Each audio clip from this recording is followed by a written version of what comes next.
Hi, so just got done seeing Dracula, and I really actually kind of liked it quite a bit. Um, I was wondering earlier if it was going to be more of a kind of have fun with the movie, or if it was going to be like real serious. Um, and it was kind of like a good mixture of both. It's like not a 10 out of 10, but it's easily an 8 or maybe even a 9.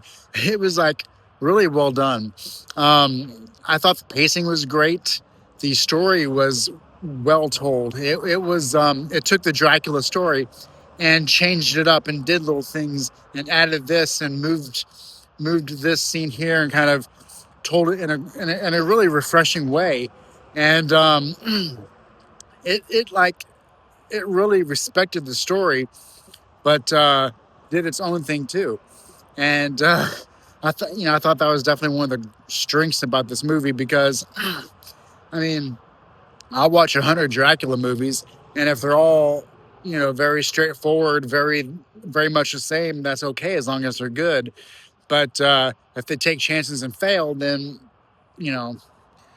But in this case, there was some chances that were taken, but they all succeeded as far as I saw.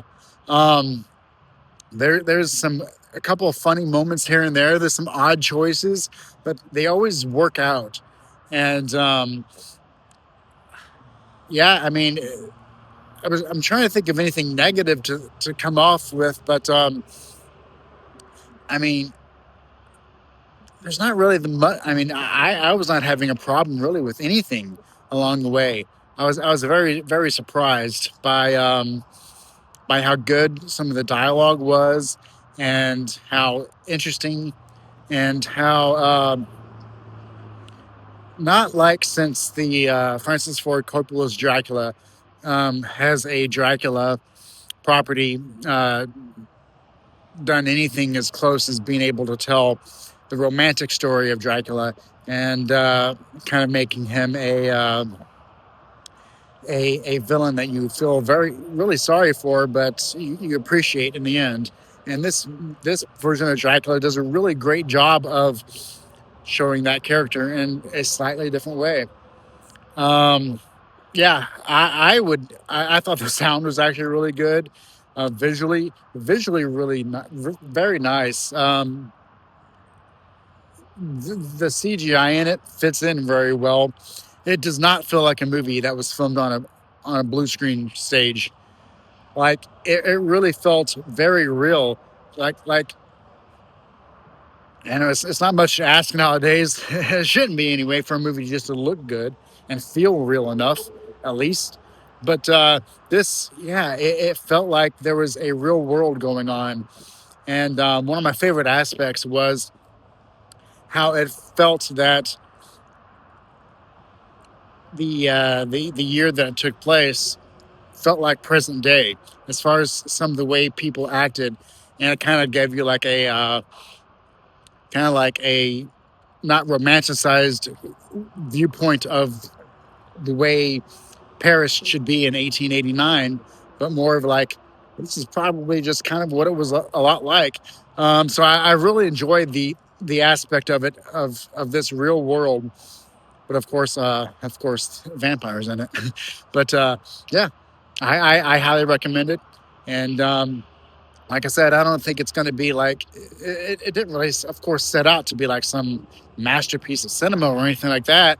Um, it felt more like a movie that was in that realm as far as story wise. Obviously, it came from a great source, but it felt more like a director who was just taking some chances, and they mostly all worked out. I Yeah, I mean, I'm trying to figure out a way to explain why it's not like a 10 out of 10 or like an amazing movie or anything like that. I just think that the choices, as far as some of the tone and some of the directing styles, was purposely not amazing, but perfectly great in their own way. And I Yeah, I thought it was a nice success. It'll be interesting to see if what people's dislikes are about it. I have a couple of ideas what might stand out for some things that people might not like. Um, but as far as like major things, I don't know what people would really complain about really all too much. So that'll be interesting to follow up on. But from my perspective, not really much to really dislike whatsoever. Very very good interpretation of the Dracula novel, and yeah, I look forward to. I'll definitely watch it again. So until the next one, I'll catch you later.